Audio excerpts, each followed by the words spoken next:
Jupiter Broadcasting presents this program in stereo. This episode brought to you in part by Godaddy.com. This week on the Linux Action Show, we break out our ugly sticks and beat our desktop into an ultimate nerd power station. Find out about Xmonad, a tiling window manager that might just blow your mind. Then, we've got the details on Fedora 15 and how to wipe the location tracking data off your Android phone. Plus so much more! All this week on the Linux Action Show! Yup.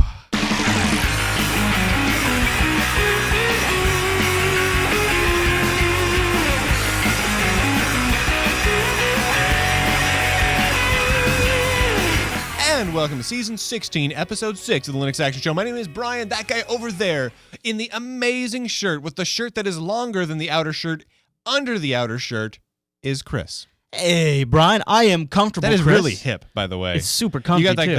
the flannels underneath the short sleeve shirt. Well, I cool. wanted to be business. No, it's totally 1990s Seattle. I love it. I mean, I'm business up. Yeah, it is kind of, isn't it? It a little totally bit. is. That's what half of my friends But in the 90s.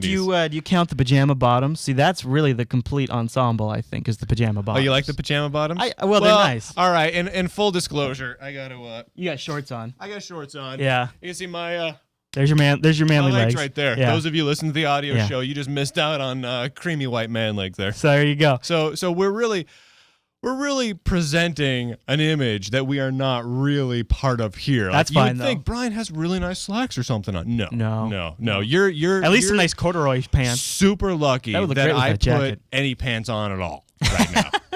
I'm super lucky. Hey, let me tell you about our runs Linux this week. Okay. It's a Chinese robot. You mean run and run. Yeah, it's a Chinese robot that is called Frog. It's coming out of the Chinese Academy of Science Institutes of Automation. Yeah. And it's called Frog. Yeah, and it's the frog part stands for four-legged robot for optimal gait. Okay. That's cool. And see, it can walk, it can step over obstacles and things like that, and it's powered by a Linux controller. That's groovy. Yeah, a Linux PC drives this thing. You see, it's got a cord going and back out. Look at that, stepping over a board. That's cool. Yeah. So, Skynet, while delayed, Linux powered most likely. Now it's interesting. Now in the show notes here, you have it listed as a robotic triceratops. Yeah. Is that what they listed as? With no horns. That's what the person that that's what Engadget listed it as up on their site. Oh, this was actually. But it's called Frog. With no horns, yeah. This yeah. was actually linked to me by a Twitter follower, and that's groovy, though. You know, whenever you have robotic triceratops running Linux, that kind of hooks me. That's kind of fairly groovy, yeah. Now, we've got one last weekend, B-Man. This is our last weekend in the studio before it's Linuxfest time. And Linuxfest is going to be insane this year. Just to give you guys a little tidbit. Hold on, northwest.org. LinuxNorthwest.org is the website. Yeah. If you go on over, they now have their session schedule live and up and running. We're going to be in room 104. It's called Haskell 104 the entire weekend. So if you guys are there, that's where you want to go to find us. Chris is going to be doing a podcasting using Linux session. First thing on Saturday morning, we're going to be doing the Linux Sucks thing again, which should be lots of fun. Yeah. We got an Ubuntu 11.04 full-on review, kind of a Linux Action Show special on Saturday. We're doing it live, too. All this stuff we're going to try to stream live, gear and internet connection permitting. That's the hope. And then record it, maybe, for future releases and labs. We got fans of the show. They're going to be doing sessions in the Linux Action Room, which I think is super groovy. Yeah, we'll got record all sorts of stuff. We got a little contest thing. There's a SUSE Studio thing, a MySQL thing, hopefully an OpenStreetMap thing. Just lots and lots of stuff. It's actually going to be a really hell of a cool weekend, I think. I'm really looking forward to my podcasting under Linux because I've got a couple of tools that I think will make it a little easier than people expect it is. Yeah. And honestly, too, I'm there bright and early, so I'm hoping I get everything set up when we get it recorded because I plan to release it for last as well. Wouldn't that be cool? I think it'd be really great. So it'd be awesome. But we're going to hopefully stream it live right here at jblive.tv. Yeah. Hopefully if all goes well. We're going to be bringing a backup network connectivity. We got a couple of wireless solutions, which, come on, streaming video over wireless like 3G and Clearwire and such. That's pretty hokey, but we've got backups. So we're going to do everything we can to get you guys this video. They're at college, though, so hopefully they'll be... But the only surefire way is to be there in person. You know, and we're up in our game a little bit this time around. Well, a little insider baseball on this, just to... We're hoping to do more live stuff, like PAX is coming up and things like that. And there's also just some cool locations in the Pacific Northwest. Many. And the only real hurdle has been to go. We have to sort of tear down the studio, which then and we have a pretty tight schedule, and it impacts shooting. So we're building kind of a portable rig setup, and the most critical part of that now is the camera switching, so I can do things like Brian's face there with a lower third, or my face with a lower third, and then stream it and record it. So that is done either on Windows or on Mac OS X. Right. Well, have you looked at the prices of Mac Pros? Unfortunately, I have, and they're horrible. They are just horrible. Not only that, but they haven't been updated for a long 10, 11 months or something, and they're going to update it any time. But you need a system that has 3 or 4 PCI Express expansion slots. Right. So that the only Macintosh that does that is a Mac Pro. Or you go on you Windows. You got to spend like $3,000 on a Mac. Or you go like some custom Windows box, which then you got to run Windows. So right. And that's just not appealing at all. And plus, the streaming stuff sucks more under Windows. It's just the facts. Big time. Yeah. What we need is like a really great camera switching solution that runs on Linux that doesn't cost. I was looking at one, but it's like $80,000. Yeah, there are amazing ones. Yeah, really pro grade stellar stuff. Good stuff. Yeah. But they're out of our budget. So yeah, we're kind of winging it. But check out what I did though. What'd you do? I had a backup motherboard for our recorder now, because if that thing goes, we can't record anything. Jupiter Broadcasting's down. So when the thing about PC parts is you buy them, and then 6 months later you can't find them anymore. Yeah. So when I built that machine, I bought 2 motherboards. Of course you did. To build a Hackintosh, that's really where your key components is. Why build one when you can build 2 for twice the price? Well, I just bought the motherboard. So all I needed those to pick up with the processor and RAM. So I've built another portable unit. So I've got a portable Hackintosh, and I've got a spare drive. So as Linux solutions come out, I'm going to use that replica of this setup to test the Linux solutions, and then when there's a Linux one that's matching everything we need, it's just going to be a swap. Perfect. Right? That'd be tight. Yeah. Tight. All right, B-Man, before we go on, we've got a great, I'm really excited about my Android pick, and then Brian has got a crazy great I don't Linux want to talk pick. about those yet. All right. I want to talk about GoDaddy.com. GoDaddy.com, B-Man. It's Sunday, which means, of course, Danica Patrick is on their website. Good morning, Danica. Thank you, GoDaddy.com. That's all I have to say. Go to GoDaddy.com for all of your Danica Patrick needs. Danica Patrick is 10% off if you type in Linux, Linux. No, Brian, not Danica. And 20% off of Danica Hosting if you type in Linux 20. Danica Hosting and, no, Brian. Danica only gives you a call. She doesn't call every viewer out there. Oh, that's just me. That's just you. That's just me. Yeah, that's just you. It's gotta be the mustache. I want to say... Chicks dig my mustache. I want to say thanks to Alexander on Twitter. He just tweeted me an hour ago and said, "It just occurred to me I've been a longtime supporter of the Linux Action Show. How? By always entering Linux at checkout at GoDaddy.com." Boom.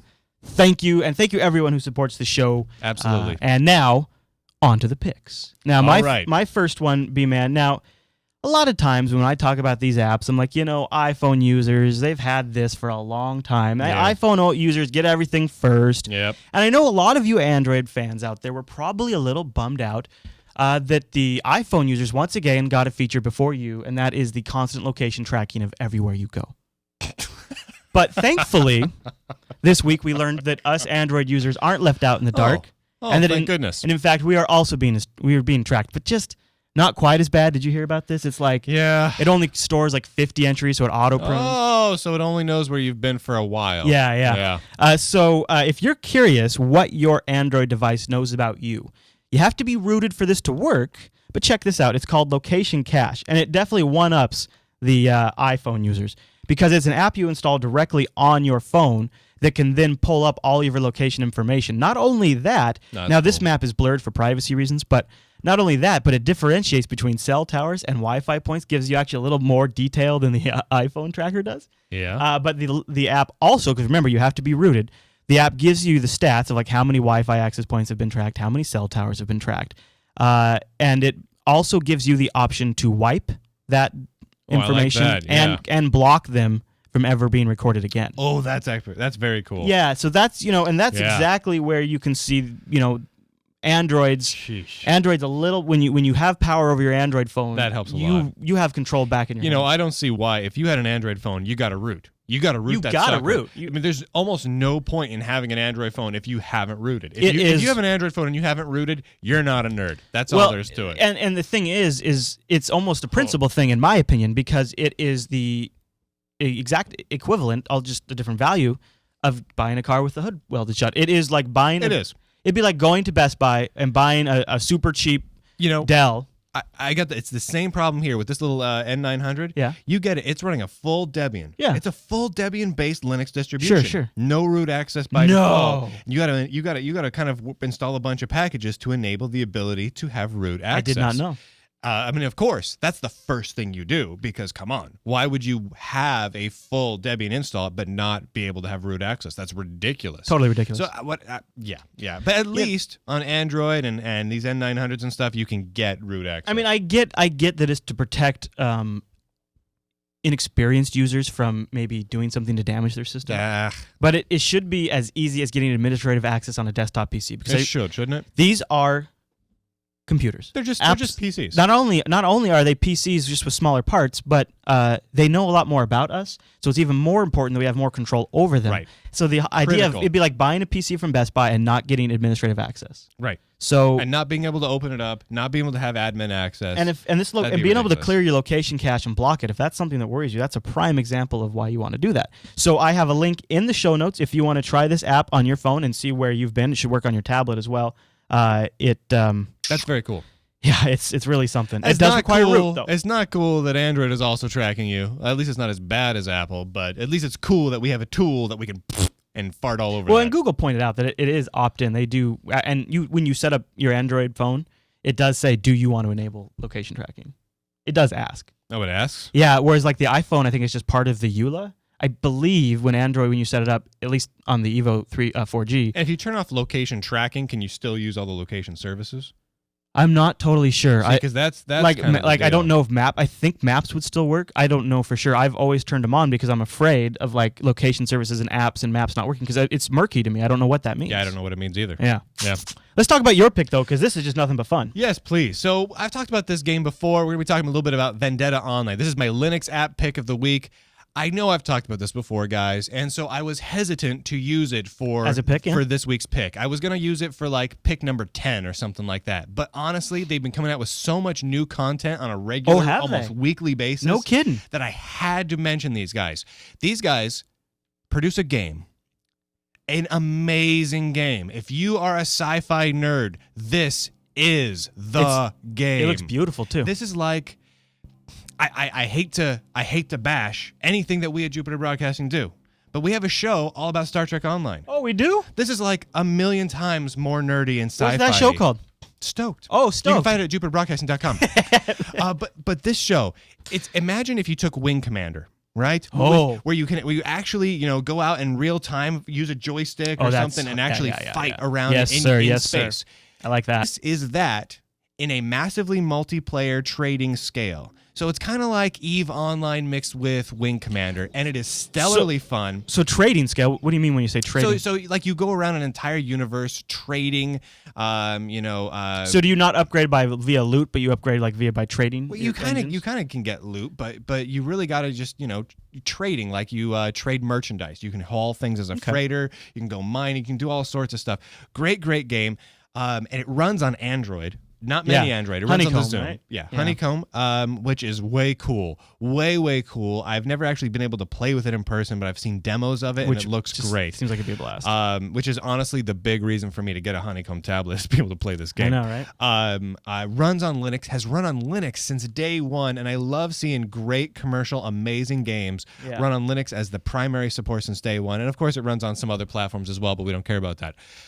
The cool thing is they just enabled the ability to run what they call capital ships, which are gigantic ships. So you can actually run like giant, almost like aircraft carrier size ships around in the universe. With joysticks. Yeah, with joysticks or mice or however you want to control it. So that's Vendetta Online. Vendetta Online. Just search for Vendetta Online or vendetta-online.com, I believe. And it's great. It's one of the best games I've seen or played in many years. It says free trial.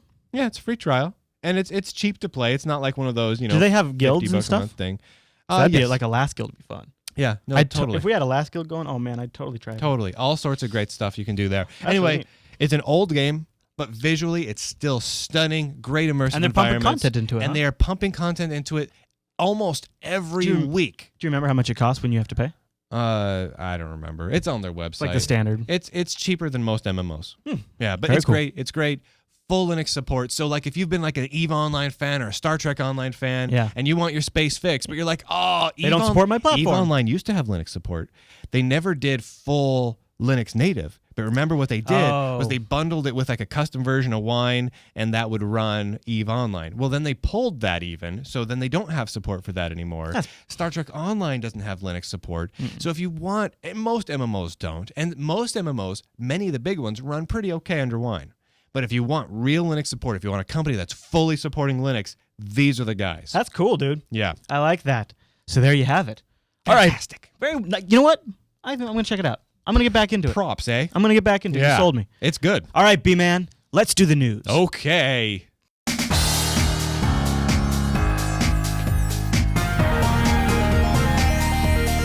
What's doing the news this week? All right, Brian. The top story on the news docket for this week. Google loses a $5 million lawsuit to a company called Bedrock over some technology involving Linux patent infringement. I can't help but think of the Flintstones, and I like that. I know. So this came out of a court out of Texas, which is, I guess, is really well known for siding with patent holders. And here's what is patented, Brian. Are you ready for this? Ready. Now, mind you, this is over stuff that's in the Linux kernel that Google just happens to be utilizing. Right. This is what they got sued over. So the fact that Google lost really impacts everyone that uses Linux. Yeah, here's what the patent is. It's methods and apparatus for information storage and retrieval using a hashing technique with external caching and on-the-fly removal of expired data. Right.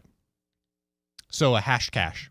So this is a pretty big deal, man, because the implications are here is, once a court decides one way, you sort of are establishing a precedence. I'm no lawyer, but I believe that makes your next cases, when you go to, I believe it gives you more merit there in your case. Oh, absolutely. Tons more merit. So I'm concerned Because you about won that. already once. Yeah, exactly. I mean, judges are inherently lazy. They look at something, they're like, wait a minute, some other judge already figured this stuff out. Yeah, I don't have to read any of this. I have concerns. There was a I'm really... assuming that's how the legal system works. I don't know. I have not been a judge yet. I'm probably going to be a judge later, right, Chris? You're going to probably be a judge. Yeah. I think I have been. You have been? Yeah, on the internet. It's been a while, right? Yeah, it's been a little while. It's been a while. On Twitter. Yeah. So here's what a commenter just summed up really great on OS News. He said, extending a chained hash by doing a pruning of updates is literally so obvious that virtually anyone who ever needed to do such a thing would immediately see it as an obvious thing to do. And this particular implementation, from what I can gather by reading through the patent, is essentially the most basic and obvious, unoriginal method I could imagine. I mean, there has to be prior art on this going back to the 70s even. And this patent was filed in 1997. Yeah, most likely there is a lot of prior art on the So issue. Google's going to appeal. The thing is, it sounds unique and complicated. I mean, it does sound complicated. It sounds And the courts much more don't know, complicated than it is. And a judge is sitting around looking like, so where do I click to see this on my desktop? Right. And they don't see it, so therefore they don't know. They don't know. They don't know. They don't understand. Google, a $5 million lawsuit doesn't really matter to Google, but it could matter to a company like System76. You know what we need? Huh. We need like the equivalent of like a Judge Judy or a Wapner, only for tech. Yeah. We need, you know what they need to do? They need to just hire me. Yeah. I will sit in a judge and my decisions will be binding. Google and Microsoft and everyone will present things before me. They're like, is this my patent? I'll be like, no, that's not your patent. You're cranking out bullshit from your mouth right now. You know what I will just make fun of them, and it will be great, and that would be awesome, and I would love that. I wouldn't even charge to do that. I would do that for free. Wednesday afternoons, jblive.tv. We'll get you a judge set. It'll be awesome. The tech judge. Yeah. We'll even get you like a helper dude. They'll just stand there because we don't have any room for people that actually. The bailiff guy. Yeah, the bailiff guy. Dude, Jeremy's kind of a big dude. You could be the just bailiff. Dress him all nice. Yeah. Anytime, like if like Steve Ballmer's like, well, wait a minute, Brian. Jeremy'd be like, shut your pie hole, and he'd get all upset. And that'd be awesome. The defendant and the accused can or whatever can Skype in. Be awesome, dude. Dude, that would be great. Hopefully Google's successful in their appeal of this. And also, interesting, Red Hat came to Google's aid in this and is filing notes as friend of the court. Oh, that's cool. To also go against. I guess these guys have come after Red Hat in the past. One thing just to be aware of as you're reading these stories hit the web, I've noticed this in doing the research for the show, is you have to take some of it with a grain of salt because some of the information is being generated and then being by the guy who is kind of known for sort of trolling open source patents. And he's the guy that kind of made a big fuss over Android and Linux issues, and it turned out to be nothing. And what happens is sometimes people write follow-up posts sourcing his information because I believe he is actually a lawyer. It just disseminates just broadly, even in the Linux-specific news sites. Just start quoting it and start incorporating it, and you know how it goes. So check your sources and check the comments because people are trying to be active and letting people know that's where the source is from. So something to be aware about. Yeah. All right, let's talk about something cool, B-Man. Okay. Fedora 15 beta has landed now. That is a nice screenshot. Yeah, this is their non-GNOME background if you're watching the video version, and now, I believe this beta is essentially like we're now in the phase where only really important stuff is going to get fixed because they're coming out in May. We're going to have a review when they do. And if you're watching the video version, we're treating you to a little bit of some of the artwork that's going to be coming up in Fedora 15. Now, Fedora 15 will have the GNOME 3 shell as its desktop, and so this background we're looking at looks like it would go really nice with GNOME 3. It'll fit in nicely, let's be honest. I mean, GNOME 3, just like we talked about last week, looks great. Yeah. And the artwork that the Fedora team is putting out for Fedora 15 looks pretty great. So the combination therein, honestly, it could be a really great looking distro as long as they don't do the traditional Fedora thing and make everything look like Windows 2000. Which is like their thing. Super hard to do that. Making things look like hard to do that in 2000. GNOME 3, though. They could try. These are smart guys that work for the They Fedora are very group. talented. When they put their mind to it, they can make anything look like Windows 2000. I mean, and they try hard, as evidenced by years and years of Windows 2000 looking distributions. So I'm really hopeful though that this time they'll work on something else. Well, here's some of the other things they're working on. I mentioned GNOME 3. I'm just pulling your leg because I love you guys. It's going to have the full LibreOffice suite. They're also actually spending some effort on XFCE and LXDE if you are not enjoying the GNOME 3. Nice. Then here's something else. Now, Fedora always sort of straddles that line between desktop and pro workstation. Right. And as an IT guy who builds virtual machines, I really like this. It's called Appliance Building, and they're going to call it Box Grinder, and it creates virtual appliances from simple plain text definition files. So think about being able to just have template virtual machines that your Fedora desktop can generate now. They're also working on a dynamic firewall mode, which will aim to let you change firewall settings without having to restart the firewall, so you don't interrupt connections. As you know, we run into issues sometimes. You have to restart a firewall, and then you drop connections when you do that. So that is one of those things that will make its way into Fedora 15 that hopefully sort of cross-pollinates out into the entire Linux system. And that's pretty cool. And also one other item that is worth mentioning, and this is the nerdy cutting-edge side of things, is Fedora 15 is being built with the latest version of GCC, which is good. I mean, that's just a GCC 4.6. That's a potentially very good thing. So that's positive. So I'm really looking forward to checking out the Fedora 15 release. Are you? Yeah, I am. Yeah. I think with that stuff and GNOME 3, I'm really dreading it because there's a real possibility that I won't make fun of how it looks this release, and that's been a crutch of mine for many years now. And I don't know what I'll say when I load up Fedora 15 and it looks nice. I'll be like, well, the last time I said that Fedora looked nice was for version 6, dude. Yeah. Dude, I know, man. That is 9 releases ago. It's like it's been 9 releases since I've been pro on Fedora's look and feel, like and I'm losing that. I don't know what this show will be if Fedora starts looking nice again. Yeah, I just don't know. It's going to be an end of an era. I don't know. It's going to be something. Oh man, the last story on the news Pigs docket. are flying, man. We are now. Did we decide how we're pronouncing? Is it Xmonad? Xmonad. Xmonad. Yeah. We're going to talk all about that coming up in just a little bit. But our last story on the news docket today is the Linux Foundation has a new member, and it's Yahoo. Whoa. My first thought, which I found kind of interesting, is Yahoo is kind of actually known for being a BSD shop. Yeah. But this press release, it doesn't. this isn't covered in the official press release from the Linux Foundation or from Yahoo, but this story says the following, and I've seen this referenced in a couple other places, so I'm going to go ahead and mention it. It says, the company, Yahoo, will lend a hand with the Foundation's virtualization and cloud computing groups, and will also assist in legal issues, especially those dealing in licensing compliance. Yahoo is listed as a silver member. This also wasn't noted in the official release, I don't believe. Joining other silver members like ARM, Canonical, Dell, LG, Red Hat, Sun, and Texas. So that's pretty rocking. That's very rocking. That's an impressive list of companies behind the Linux Foundation. I kind of buy that that's why they're joining the Linux Foundation, because I just don't see an official announcement that's why. But I told that makes sense. Well, so I don't, and it's good. You could kind of connect the dots, because Yahoo's director of Linux engineering, he spoke at a recent Linux Foundation summit, and on that he was on a panel titled "What's Next for Linux in the Enterprise and Cloud." And in the show notes we have a link to that. So it's actually a good video. Their Linux director was, he's been dealing with Linux and cloud and hosting since, he's at least been interested in it since last summer. This makes sense. It makes sense, and it's a good financial contribution if you figure they're weighing in at the same level that LG and Red Hat and ARM are. Yep. And interesting that Canonical's in that list too. Yeah. Probably one of the smaller of the group, but still rocking at that there. level. Yeah, well, it's kind of interesting. Canonical's actually a pretty big company at this point. They're like, 400 people?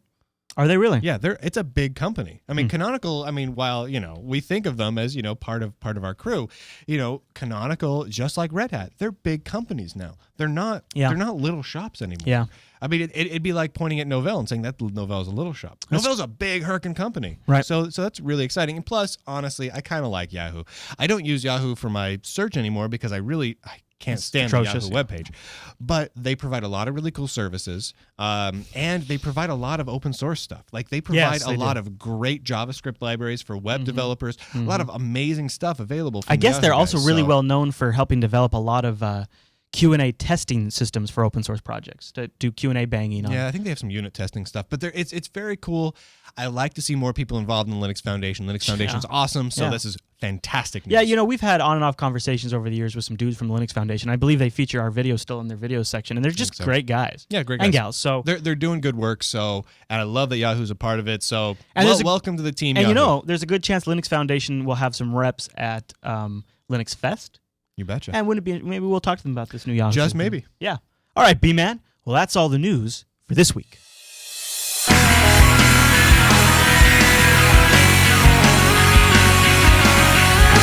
Ladies and gentlemen, it's time to talk about something completely different than what we normally talk about. Completely different. Yeah, we're gonna open up the floodgates here, get really geeky with you, and talk about Xmonad. Now, we reviewed GNOME 3. We've talked a lot about KDE 4. We got Unity coming up. We've got all of these cutting-edge, very new user-friendly, tablet, touchscreen-friendly user interfaces for Linux. Stuff that just looks really slick. But super lickable. Tons of icons on the screen and very easy to use. We thought, let's go the other direction. Let's go the complete other direction where something that no new Linux user would ever touch with a 10-foot pole, and that is a window manager, a complete desktop environment called Xmonad. Yeah. Now, Xmonad, let's talk a little bit about it before we dive into kind of a little overview here. All right. Here's a few things that are worth noting about Xmonad. Number one, it is very configurable, very customizable, but out of the box, it don't look like nothing. In fact, can we go to the screenshot here? Yeah. That is what Xmonad looks like when you first log in. For you audio listeners, it's just a blue screen, no bars, nothing. Now, if you have wallpaper set, it will be your wallpaper. That is it. Literally, you have a mouse pointer moving around the screen and nothing else. Yeah. There is nothing else that you have. Absolutely nothing else. In fact, if you've just installed Xmonad and no additional plugins, no additional applications on top of it, there's no launchers. There's no windows. There's no icons. There is literally not even nothing. A login dialog. Nothing at all. Not even a load dialog. You right click. Nothing happens. You know the old days where you're just running X Windows and you right click and you get a menu and you can work from there? Little janky window manager This is significantly less than just pure X Windows. Yeah. This is less than GNU step. This is less than any of the window managers provide. You'd think you just installed it wrong. So here's what you do. You log in. You have one option. Yeah. You type Alt-Shift-Enter. And you get a and boom, you get a terminal.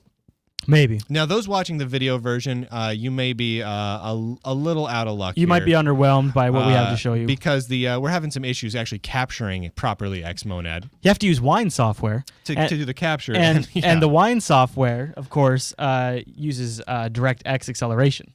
Right. So Of course. So Xmonad, of course, if you're looking for a 3D desktop experience, do not look at Xmonad. There's nothing 3D. There's no 3D here. Here's a screenshot There's of no hardware accelerations. You didn't mention. I thought maybe you'd open up out of the gate that it's built and written in Haskell. Oh, we'll get to that. Oh, we'll get to that shortly here. I thought that might be your favorite feature. Not quite. Okay. Not quite. Haskell's interesting, but let's talk about what it is that they're trying to accomplish. All right. All right. So, actually, can you bring that screenshot back up here? This guy? I got this video of it here too. That's pretty yeah, slick. go ahead and let the video play in the Okay. background there. All right.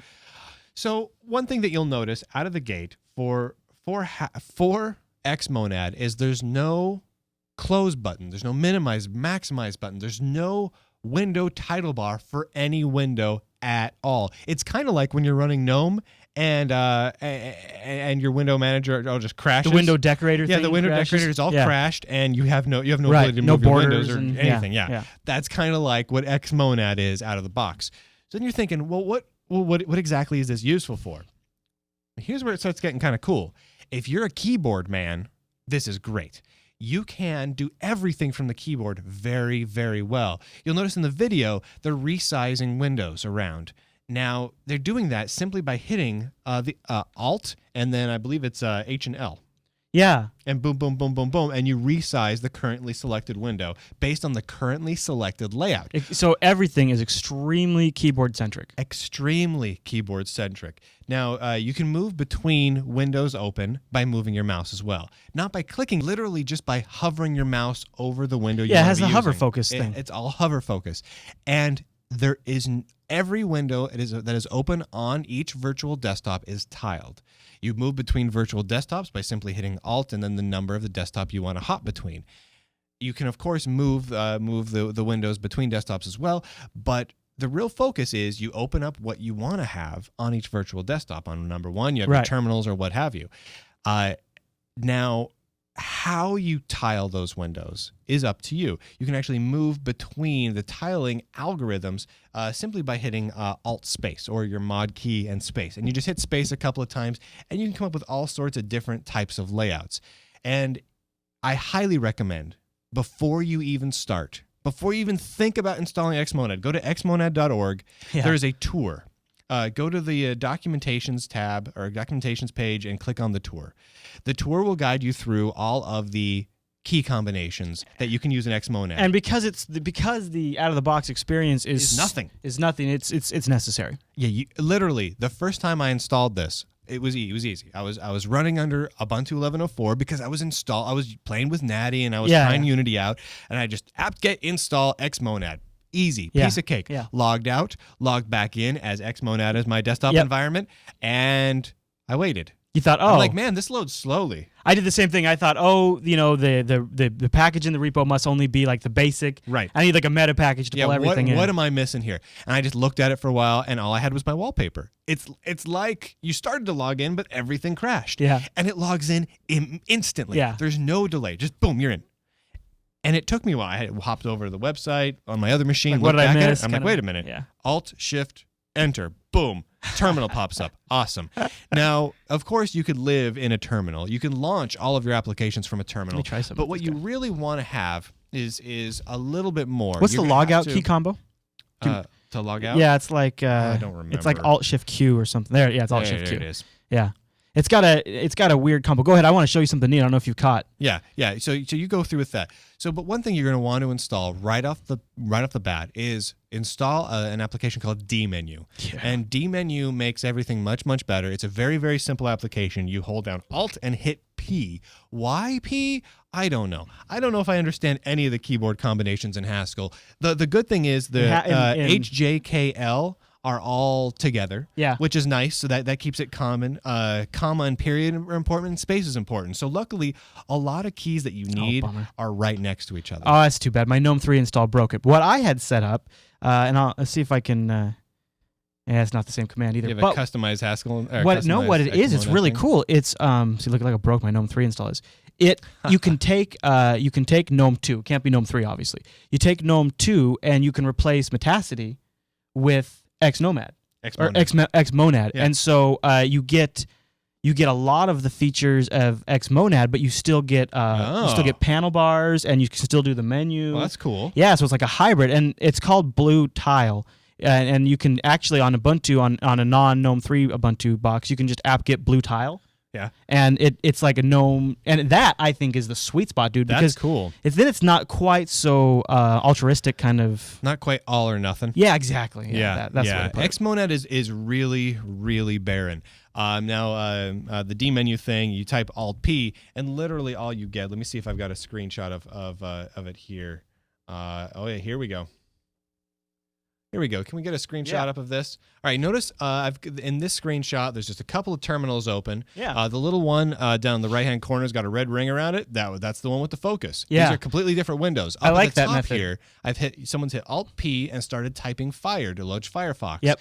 Along the top, it just starts kind of narrowing down all the applications installed until you find the one you want. You can also use the arrow keys to move between them. You hit Enter, and it launches in a new window. It modifies it based on your current window tiling layout. And then and if you don't like the way it tiles them, you can tap a few keys and it like one quick way is it isn't just like Alt spacebar and you can toggle through all the various layouts and things like that. Right. Now, so this is really for somebody who is comfortable with running things in a very minimalistic setup, and also you're comfortable with letting the window manager decide. I mean, essentially the layout of your windows. Let's be honest. This is if you're like an Emacs guy.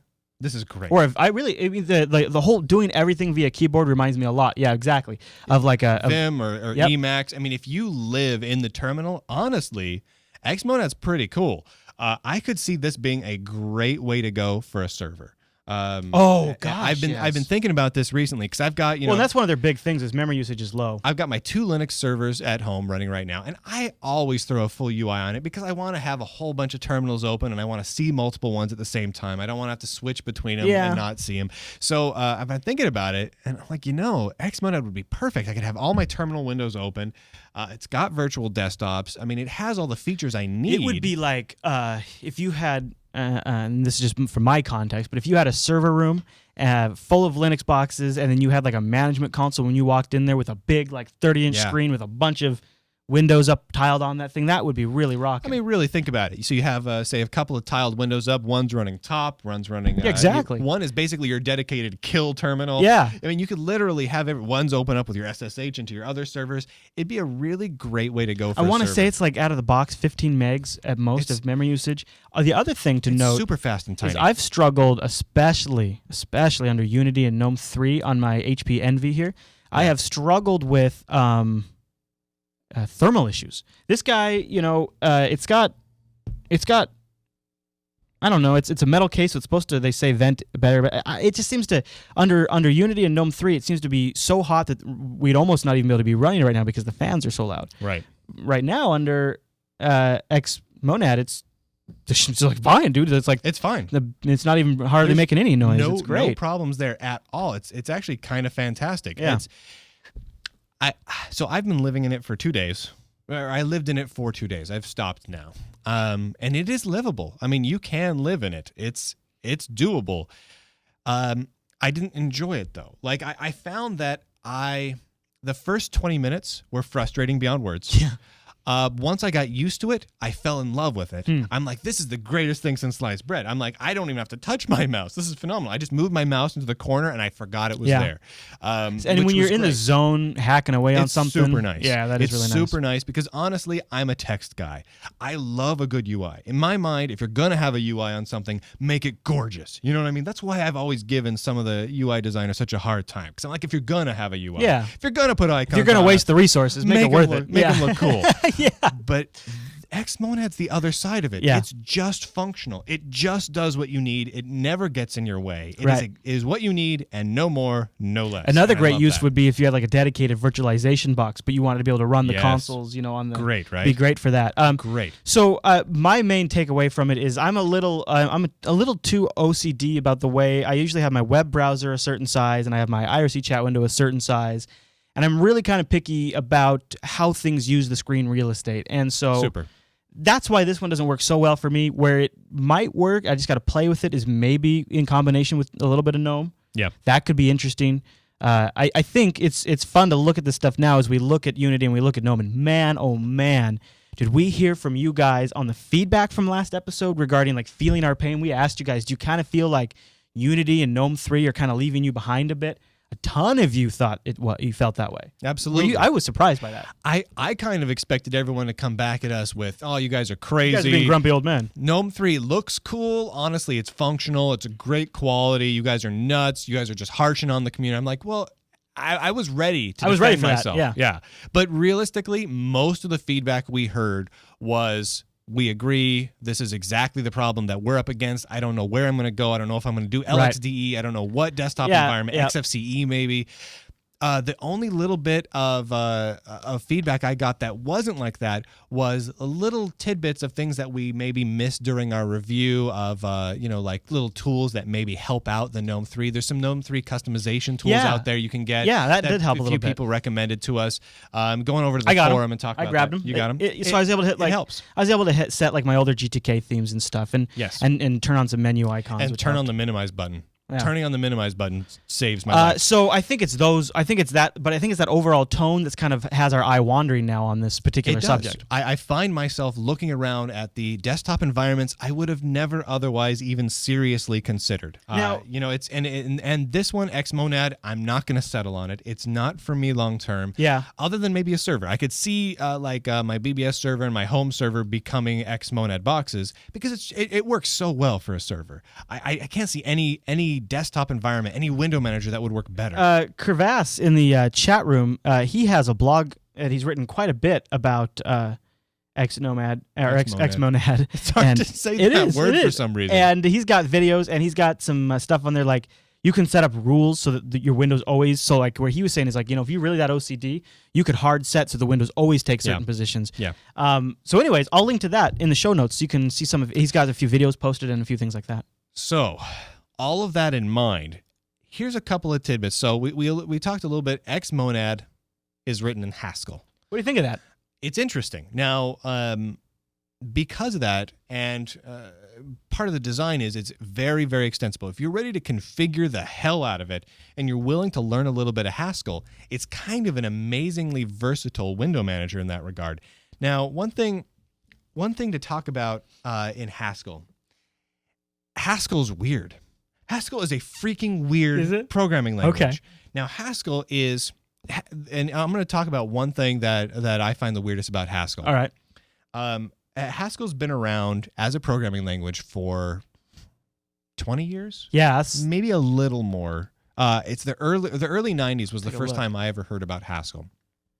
Isn't that weird that is that long ago? It was that long ago. It's crazy. So 20 years, 20 plus years. Yeah. Now, it's a programming language that has something called lazy evaluation. What? Now, here's nerd side note here. That sounds like that's right up my alley. to be honest. Lazy evaluation basically is this.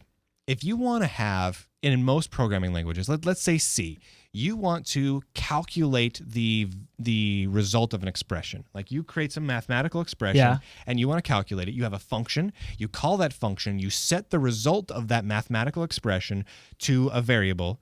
And then you use it when you want to use it. You reference it when you want to reference it. In Haskell, you literally have something called lazy evaluation, which is you create this mathematical expression, and it does not get actually evaluated until it's needed. Until you actually use it for something, it doesn't get evaluated. So what is that? How does that impact? The net result, if you think about it, is a lot of times when you go through and you make a piece of software, you're doing a lot of math. You're doing a lot. You're figuring a lot of stuff out, right? I mean, because come on, it's a piece of software. It's got to do something. By the way, it says according to Wikipedia, appeared in 1990. Boom. You called it, man. Yeah. All right. So if you think about it, in most software, you're doing a lot of math right up front. You're figuring a lot of things out. Okay. You're doing a lot of math, and the result is sometimes that can bog down some functions. Sure. Sometimes that can reduce load time. A lot of things like that. Increase load time? Sure. It can increase load time. Yeah. Sorry.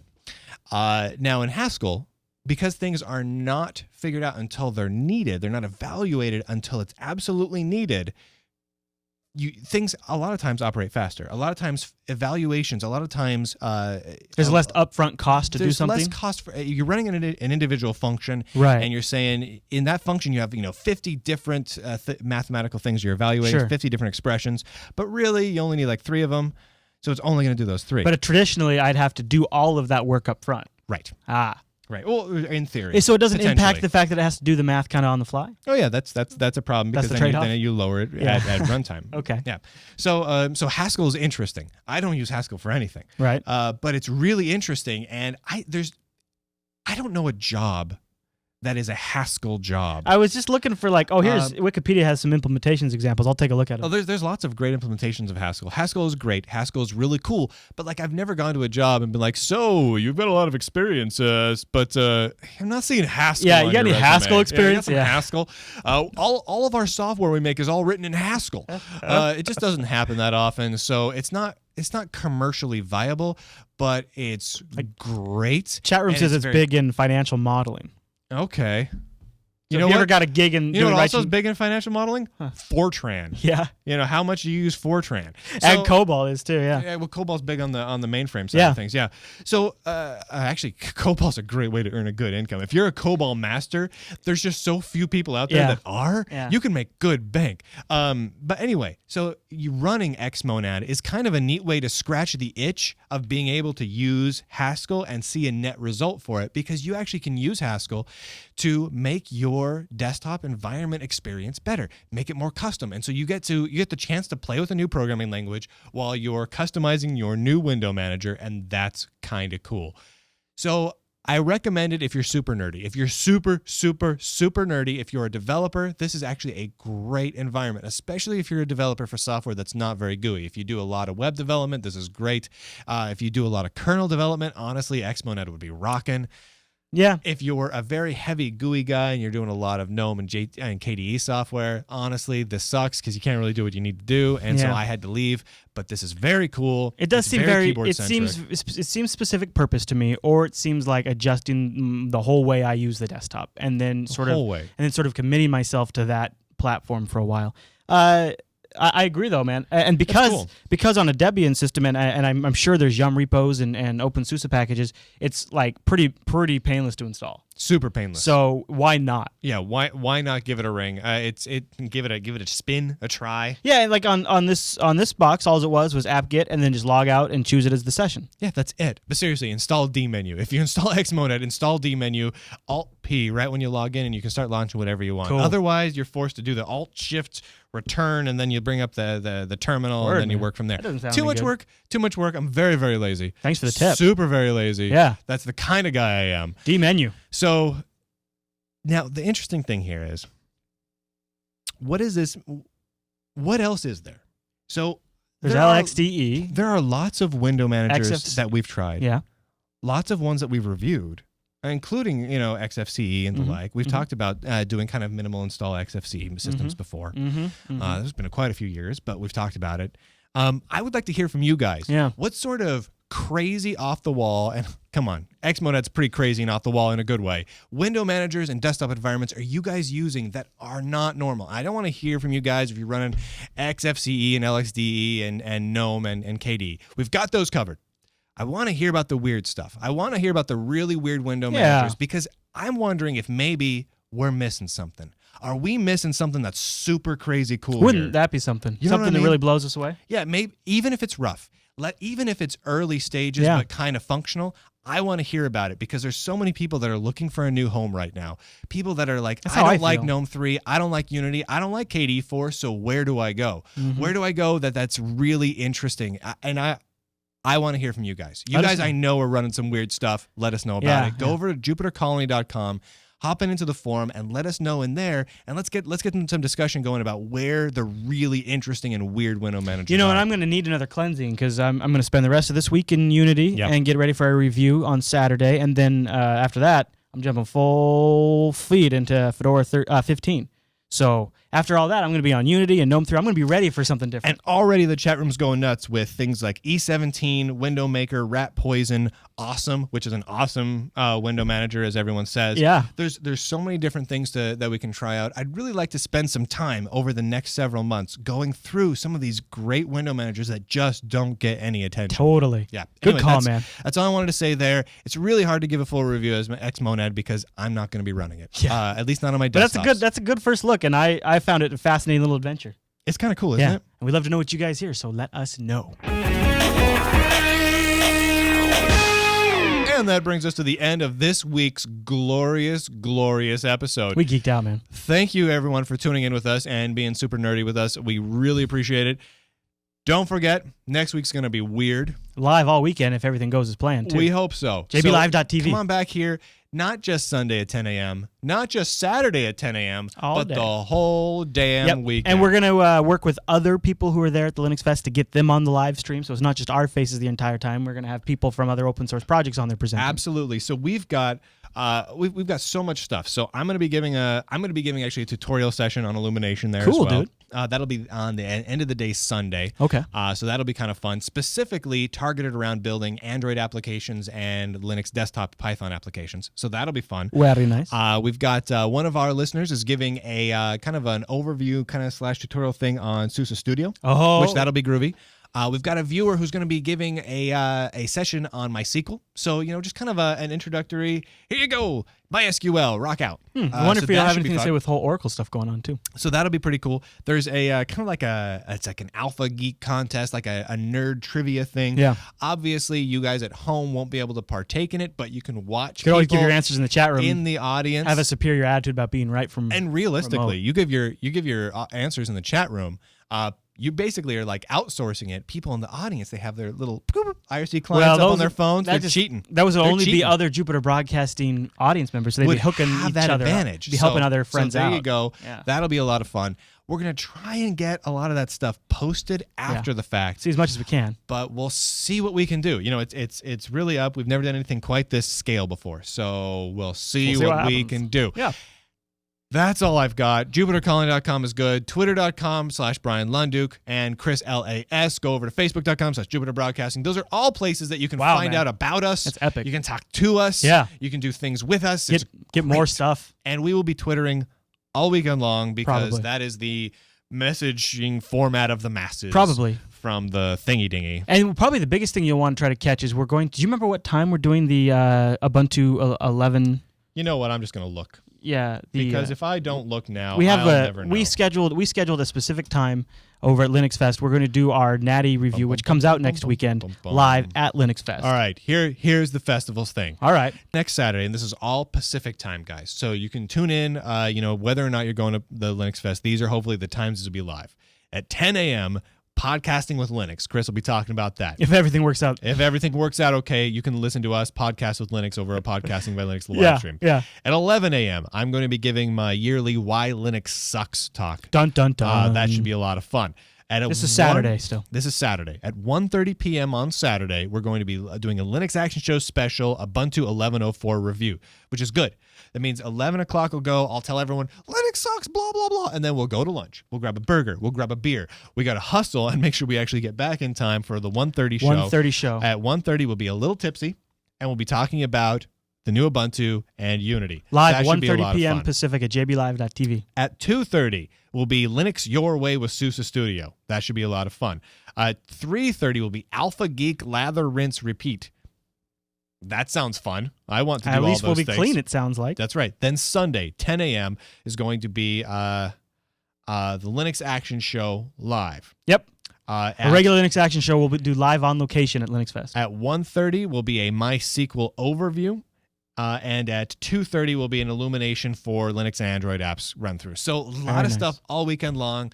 There will be breaks, hopefully, even during the breaks, we'll just leave the cameras on and streaming so you can watch a whole bunch of nerdy, overly bearded men walk around and ramble with each other. And probably not realize they're on camera despite the fact that we'll have it posted. And we're going to be trying to get a couple of interviews together during that time as well. Yeah. And so if we get interviews together, we'll be doing it here. So those will just kind of happen organically throughout the day as we get a chance and another session isn't going. So that's what's going on.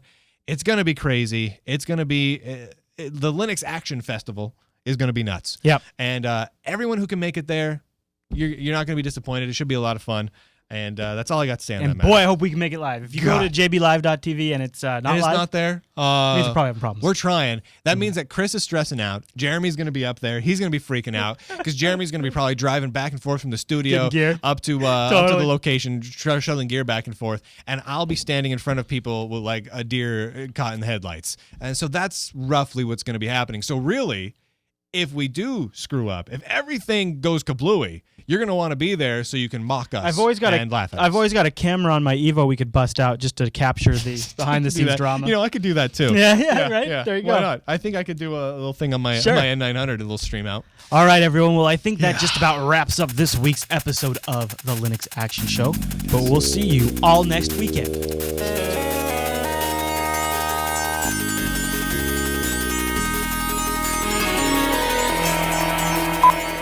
Oh, my knee just popped and it felt so good. Hey guys, I'm gonna do a quick hold